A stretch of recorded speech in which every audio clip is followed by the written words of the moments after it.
Hello friends, आज मैं आपको 2002 की द ड्रीमर्स ये मूवी एक्सप्लेन करने वाला हूँ। इस मूवी में एक अमेरिकन स्टूडेंट पेरिस जाता है और वहाँ पर अजीब से ट्विन से मिलता है। ये उसके फ्रेंड्स बन जाते हैं, पर इन ब्रदर और सिस्टर का रिलेशनशिप बहुत ही अजीब है। इसके बाद क्या होता है ये हम एक्सप्लेनेशन में जानेंगे। कुछ मूवीज होती है जिसमें बाहर जो चल रहा है वही चीजें कैरेक्टर्स के अंदर भी कॉन्फ्लिक्ट करती है, उसी तरह की सी ये मूवी है। एक्सटर्नल चीजें इनके अंदर की इमोशनल और माइंडसेट को रिप्रेजेंट करती है। जैसे मूवी प्रोग्रेस होगी और एंडिंग होगी तो ये सब चीजें मैं आपको समझाऊंगा। तो चलिए इसे एक्सप्लेन करना स्टार्ट करते हैं। मूवी स्टार्ट होती है और हमारा मेन कैरेक्टर जिसका नाम है मैथ्यू ये इंट्रोड्यूस होता है। ये मैथ्यू ही है जो हमें ये सब स्टोरी सुना रहा है। मैथ्यू अपने एजुकेशन कंप्लीट करने के लिए अमेरिका छोड़कर डायरेक्टली पेरिस आ जाता है। मैथ्यू को मूवीज बहुत ही पसंद आती है। इसने बहुत सारी मूवीज देखी है और सब चीजें इस मूवीज के बारे में पता है।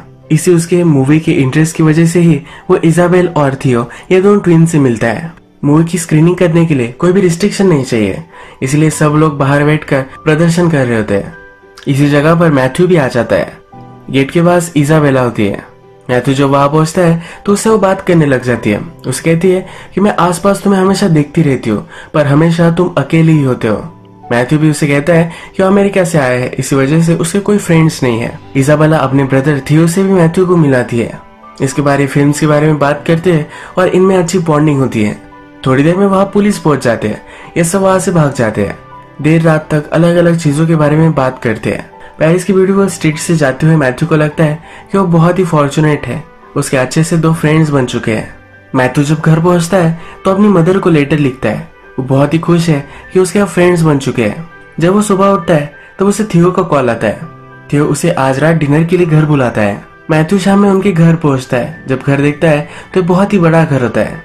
इसाबेला फिर मदर को मैथ्यू से मिलवाने के लिए लेकर जाती है। मदर को एक्सपेक्टेड नहीं था कि मैथ्यू डिनर के लिए आने वाला है, पर फिर भी वो एडजस्ट कर लेते हैं। इसाबेला कहती है कि मेरे फादर से मिलो, उन पर अच्छा इंप्रेशन तुम जमाना। इसाबेला के फादर एक पोएट होते हैं। इसके बाद जब ये डिनर टेबल पर होते हैं तो फादर पोएट्री में किस तरह से इंस्पिरेशन आती है इसके बारे में बात कर रहे होते हैं, पर इस पर मैथ्यू का थोड़ा भी ध्यान नहीं होता। इस पर वो चिढ़ जाते हैं और कहते हैं क्या तुम सोच रहे थे। मैथ्यू कह नहीं रहा होता पर उसे फोर्स करते हैं। वो कहता है कि मैं इस लाइटर को देख रहा था, किस तरह से इस लाइटर में और आसपास हमारे जो भी सब चीजें हैं इसमें बहुत ही अच्छे से एक सिमेट्री है। जिस तरह से वेल कंपोज्ड म्यूजिक बजता है उसी तरह से ब्यूटीफुली इसमें भी एक अच्छी सी हारमोनी है। फादर जब ये सब सुनते हैं तो इम्प्रेस्ड हो जाते हैं। फादर थियो कहते हैं कि तुम्हारे जनरेशन में भी इस तरह से कंस्ट्रक्टिव चीजों को देखा जा सकता है। थियो के पॉलिटिकल ओपिनियन बहुत ही स्ट्रांग है और हमेशा उसे सब चीजें गलत लगती है। इसी वजह से फादर उसे ताना मारते हैं। इसी वजह से फादर और उसका थोड़ा सा झगड़ा होता है। एक्चुअल में इजाबेल के फादर और मदर यहाँ नहीं रहते, वो पोएट है तो विजिट करते रहते हैं। इस घर में थियो और इजाबेला अकेले ही रहते हैं। रात में फादर इन दोनों के लिए वो चेक लिखते हैं और चले जाते हैं। फादर मदर के जाने के बाद मैथ्यू फिर भी यही रुकता है। इजाबेला उसे किस करती है और कहती है कि क्या तुम यही रुकने वाले हो, और ये डिसाइड कर लेता है। जब थियो और मैथ्यू बात करते हैं तो इनकी बातों से हमें पता चलता है कि हमेशा इन दोनों में कॉन्फ्लिक्ट होती है। कॉन्फ्लिक्ट है इसका मतलब ये नहीं कि वो अच्छे फ्रेंड्स नहीं बन सकते, फिर भी इनमें बहुत सारी चीजें कॉमन है। आज रात मैथ्यू यही रुकता है। रात में जब ये टॉयलेट में जाता है तो थियो के रूम में झांक कर देखता है। वहां पर थियो और इजाबेला ये दोनों न्यूड होकर सोए हुए होते हैं। थियो को बहुत ही अजीब लगता है और सोने के लिए चला जाता है। सुबह मैथ्यू को इजाबेला अपने हाथों से मैथ्यू के आईलिड्स गीले कर कर उठाती है। मैथ्यू कहता है इस तरह से कौन उठाता है। इजाबेला कहती है कि हमेशा थियो को मैं ऐसे ही उठाती हूँ। मैथ्यू को ये चीज बहुत ही अजीब लगती है। इसके बाद इजाबेला मैथ्यू को बाथरूम में बुलाती है। मैथ्यू जब ब्रश कर रहा होता है तो उसके पास वो आती है। उसकी लिप्स देखती है और कहती है कि बहुत ही ब्यूटीफुल है। यहाँ पर थियो मैथ्यू से कहता है कि तुम अकेले रहते हो, तुम हमारे पास आकर रह सकते हो, तो अच्छे से फ्रेंड्स बन सकते हैं। मैथ्यू कहता है क्या तुम दोनों को इससे कोई भी प्रॉब्लम नहीं है। इजाबेला कहती है कि एक्चुअल में मेरा आइडिया था। यहाँ पर इजाबेला होती है पर फिर भी थियो बात करने लग जाता है। थियो और इजाबेला एक दूसरे को अपना ही पार्ट समझते हैं। जब इनका बर्थ हुआ था तो एक दूसरे की बॉडी से जुड़े हुए थे, इसी वजह से एक दूसरे से वो शर्म नहीं करते। जैसा मैथ्यू को लग रहा था कि इन दोनों में कोई फिजिकल रिलेशनशिप होगी, तो ऐसा कोई भी नहीं है। ये दोनों अपने माइंड में एक दूसरे को अलग अलग नहीं समझते। मैथ्यू भी इनके साथ रहने के लिए मान जाता है और शिफ्ट कर देता है। एक दिन जब वे हैंग आउट कर रहे होते हैं तब इनका एक गेम होता है। इसमें मूवी का डायलॉग कोई बोलता है और मूवी का नेम गेस करना होता है। अगर कोई गेस नहीं कर पाया तो उन्हें एक डेयर करनी होती है। एक पुरानी मूवी में उस मूवी के कैरेक्टर्स आर्ट म्यूजियम से भागते भागते बाहर निकल गए थे। ये उन्होंने बहुत ही कम वक्त में किया था। अब इन्हें भी आइडिया आती है कि उन्हें भी ये करना चाहिए। मैथ्यू डर रहा होता है अगर वो पकड़ा गया तो फिर से उसे अमेरिका जाना पड़ेगा। ये दोनों उसे मना लेते हैं और एक कर भी आते हैं। ऐसी अजीबोगरीब लाइफस्टाइल जीकर ये सब खुश है। घर में थियो और इजाबेला, इन दोनों में जो भी रिलेशनशिप है, इससे मैथ्यू जरा अनकंफर्टेबल है। इसे समझ में नहीं आता कि ये चलता क्या है। एक दिन वो थियो को बाहर लेकर आता है और थियो से पूछता भी है कि ऐसा कैसे तुम रह सकते हो। थियो उसे सब कुछ समझाता है कि किस तरह से वो जुड़े हुए थे और अपने माइंड के लेवल में वो एक दूसरे को कभी भी अलग अलग नहीं समझते। एक दिन फिर से ये सब हैंग आउट कर रहे हैं और गेम खेलते हैं। इस बार थियो एक मूवी का सीन कर दिखाता है और मैथ्यू और इजाबेला इसे पहचान नहीं पाते। थियो इन दोनों को डेर देता है कि उसके सामने इन दोनों को इंटीमेट होना है। मैथ्यू ये सुनकर डर जाता है। वो कहता है कि प्लीज मुझे इस सब में इन्वॉल्व मत करो। मैथ्यू के सामने इजाबेला अपने कपड़े उतारती है। मैथ्यू ये सब करना नहीं चाहता तो जल्दी से वहां से भागता है, पर थियो उसे रोक लेता है। मैथ्यू और इजाबेला इंटीमेट होते हैं और ये इजाबेला का फर्स्ट टाइम था। ये सब थियो देख रहा है। इसके बाद मैथ्यू और इजाबेला अपनी रिलेशनशिप कंटिन्यू करते हैं। एक दिन जब ये दोनों बेड पर होते हैं तो मैथ्यू इजाबेला से कहता है कि तुम और थियो इस तरह से क्यों हो। इजाबेला कहती है कि बचपन से हम दोनों एक दूसरे से प्यार करते हैं। मैथ्यू कहता है कि ये सब चीजें अगर तुम्हारे फादर को पता चल गई तो तुम क्या करोगी। इजाबेला कहती है कि मैं अपनी जान दे दूंगी। एक दिन थियो और मैथ्यू एक दूसरे से बात करते हैं तो मैथ्यू कहता है कि तुम दोनों एक दूसरे से बहुत ही करीब हो, पर फिर भी तुम दोनों ने मुझे अपना हिस्सा बना लिया है। थियो मैथ्यू को कहता है कि तुम मुझे पसंद हो, पर कभी भी ये मत बोलना कि तुम हमारा पार्ट हो। तुम हमारे फ्रेंड हो, पर फिर भी हमेशा से हम दोनों ही थे और हम ही रहेंगे। ये मैथ्यू के लिए अजीब है, पर फिर भी उसे जाने देता है। थियो और इजाबेला बहुत ही कॉस्टली लाइफस्टाइल जीते हैं, बहुत ही कॉस्टली वाइन पीते हैं, अलग अलग चीजें करते हैं। इस वजह से उन्हें बहुत सारे पैसे लगते हैं।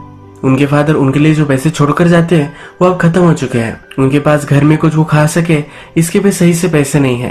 ये तीनों अब थोड़ा थोड़ा काम करते हैं और घर चलाते हैं। मैथ्यू और इजाबेला में जो रिलेशनशिप अब हो रही है, इसे देखकर थियो अब जरा जेलस है। एक दिन जब वो अपने कॉलेज में होता है तो वह एक लड़की उसे बात करने लग जाती है। ये दोनों अब डेट पर जाने वाले हैं।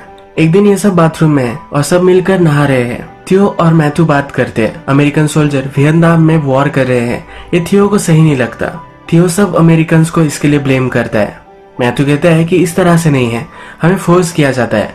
प्रेसिडेंट ने ऑर्डर दिया और कोई यंगस्टर अगर वॉर के लिए नहीं जा रहा तो उसे जेल में डाल सकते हैं। इसलिए मैथ्यू वहां से भागकर पेरिस में एजुकेशन ले रहा होता है। ये हमारा टाइम पीरियड जो चल रहा है ये 1960s का है। मैथ्यू कहता है कि मैं वायलेंस पर बिलीव नहीं करता, अगर रिवॉल्ट करना ही है तो शांति से करना चाहिए। इस पर भी ये दोनों डिसएग्री करते हैं। इजाबेला इनकी बात रोक लेती है। इजाबेला मैथ्यू से कहती है, क्या तुम हम दोनों से प्यार करते हो, इसका कोई प्रूफ दे सकते हो। मैथ्यू कहता है कि कैसे मुझे प्रूफ देना है। इजाबेला उठती है और रेजर लाती है। थियो और इजाबेला ये दोनों मिलकर उसके प्यूबिक हेयर्स काटना चाहते हैं। मैथ्यू इन दोनों पर बहुत ही चिढ़ जाता है। वो कहता है कि तुम ये सब जो कर रहे हो ये सब गलत है। तुम हमेशा बच्चों की तरह ही सब कुछ चीजें करते हो, तुम्हें कभी ना कभी तो ग्रो होना ही पड़ेगा। वो अब इजाबेला को चिढ़कर कहता है कि तुम्हें तो कोई भी चीजें पता नहीं है, तुम्हारा कभी भी बॉयफ्रेंड नहीं था तो इसी वजह से तुम कभी डेट पर नहीं गई हो। थियो तुम्हें जो भी सब कहता है यही तुम करती हो। मैथ्यू फिर इजाबेला को प्रॉपर डेट पर लेकर जाता है। जब वे दोनों घर पर आते हैं तो थियो एक लड़की के साथ होता है। थियो और वो लड़की इंटीमेट होते हैं तो इसके आवाज इजाबेला को आते हैं। ये आवाज सुनकर वो डिस्टर्ब हो जाती है, जेलस महसूस करती है और बहुत रोती है। एक बार फिर से थियो और मैथ्यू वाइन पी रहे होते हैं। पेरिस में रिवॉल्यूशन चल रही है, इसके बारे में थियो बात करता है। मैथ्यू उस पर उसे कहता है कि तुम जो सब कहते हो इस पर मैं बिलीव नहीं करता। तुम सब बातें करते हो पर एक्चुअल में स्ट्रीट में तुम नहीं जाते। जो बातें करने से कुछ भी नहीं होता। तुम्हें अगर सच में ये सब लगता है तुम्हें स्ट्रीट पर जाना चाहिए। थोड़ी देर में इजाबेला वहां आती है और इन दोनों को हॉल में लेकर जाती है। जब इजाबेला और थियो छोटे थे तो एक टेंट बनाते थे, उसके अंदर ही सोते थे। ये इन दोनों को वहां लेकर जाती है और ये तीनों अब सो जाते हैं। सुबह हम देखते हैं कि मदर फादर आते हैं। ये इन तीनों को इस टेंट में देखते हैं। यहाँ क्या चल रहा होगा इसे अज्यूम कर लेते हैं। फादर को बहुत ही बुरा लगता है। ये किसी को भी नहीं उठाते और चेक लिखकर वहां से चले जाते हैं। दिन में बहुत ही लेट इजाबेला उठती है। ये चेक वो देखती है तब उसे समझ में आता है कि उसके मदर फादर यहाँ आ चुके हैं। अपने पेरेंट्स को वो फिर से फेस नहीं कर पाएगी। इसे बहुत ही गिल्टी महसूस होता है। एक वो पाइप लेती है और पूरे घर को गैस करेगी और इसी गैस में मर जाएगी ये वो डिसाइड करती है। ये वो करना स्टार्ट भी करती है पर नीचे स्ट्रीट पर रिवॉल्यूशन चल रही है। इसका एक पत्थर आता है और खिड़की को तोड़ देता है। मैथ्यू और थियो भी अब उठ जाते हैं। नीचे जो सब लोग हैं इनमें वो ज्वाइन हो जाते हैं। आगे पुलिस खड़े हुए हैं और इन सब लोगों को रोक रहे हैं। थियो डिसाइड करता है कि अगर उसे इस क्राउड को ब्रेक करना होगा तो वायलेंस ही वो चूज करेगा। वो आगे जाता है और पत्थर मारने लग जाता है। मैथ्यू उसे रोकने की कोशिश करता है, वो रोक नहीं पाता। थियो के साथ इजाबेला भी आगे बढ़ती है। मैथ्यू इस समय पार्ट नहीं ले सकता तो वहां से भाग जाता है। पुलिस फिर चार्ज करते हैं और सब लोग भागने लग जाते हैं। यही ये मूवी एंड हो जाती है। अब एंडिंग क्या हुई इसके बारे में हम बात करते हैं। जो रिवॉल्यूशन इस मूवी में दिखाई गई है ये सिर्फ कैरेक्टर्स के बीच में जो कॉन्फ्लिक्ट है ये दिखा रही है। थियो और इजाबेला ट्विन ब्रदर और सिस्टर्स है। जब इनका जन्म हुआ था तो एक दूसरे से जुड़े हुए थे। हमेशा इनमें एक बड़ी अटैचमेंट थी, कभी भी एक दूसरे को अलग नहीं मानते थे। इजाबेला को कभी ना कभी डेट करना था तो इसीलिए वो मैथ्यू को डेट कर रही थी। तो इस चीज से जरा जेलस होने लग गया क्योंकि अपना ही एक पार्ट किसी और के साथ है तो उसे गलत लगा। यही चीज इजाबेला ने भी महसूस की। इजाबेला को कभी कभी लगता था कि थियो से वो इतना प्यार करती है, ये सब गलत है, पर इसके मन में एक कॉन्फ्लिक्ट थी। इसके पेरेंट्स को अगर पता चल गया तो सुसाइड कर लेगी, यह हमेशा उसके मन में था। मूवी के लास्ट में उसके पेरेंट को पता चल गया और वो सुसाइड कर रही थी, पर नीचे रिवॉल्यूशन चल रही थी। उसका पत्थर ऊपर आ गया और इनकी जान उन्होंने बचा ली। ये जो रिवॉल्यूशन है ये उनकी माइंड की स्टेट है। थियो और इजाबेला एक साथ रहे ये कभी भी सोसाइटी एक्सेप्ट नहीं करेगी। मैथ्यू हमेशा यही चीज उन्हें याद करा कर देता था। लास्ट में थियो और इजाबेला रिवॉल्ट कर उठते हैं। मूवी में पुलिस के खिलाफ ये रिवॉल्ट हम देखते हैं, पर एक्चुअल में सोसाइटी के खिलाफ ये रिवॉल्ट है। मैथ्यू इन सब में पार्ट नहीं ले सकता तो इनकी लाइफ से वो एग्जिट हो जाता है। इसी तरह से मूवी एंड हो जाती है। मैं फिर से एक बार क्लियर करना चाहता हूँ कि थियो और इजाबेला इन दोनों में कोई भी इंसेस्ट की रिलेशनशिप नहीं थी। ये दोनों एक दूसरे को एक मानते थे, इसी वजह से एक दूसरे के साथ रहना चाहते थे। यही आज का वीडियो हम खत्म करते हैं। अगर आपको वीडियो अच्छा लगा तो प्लीज इस वीडियो को लाइक कर दीजिएगा। मैं बहुत सारी मूवीज लेकर आता रहता हूँ तो प्लीज चैनल को सब्सक्राइब कर दीजिए और बेल नोटिफिकेशन आइकन दबाना भी मत भूलिए। हम फिर से मिलेंगे और एक अमेजिंग मूवी के साथ। तब तक के लिए थैंक यू और आप अपने आप का ख्याल रखिए।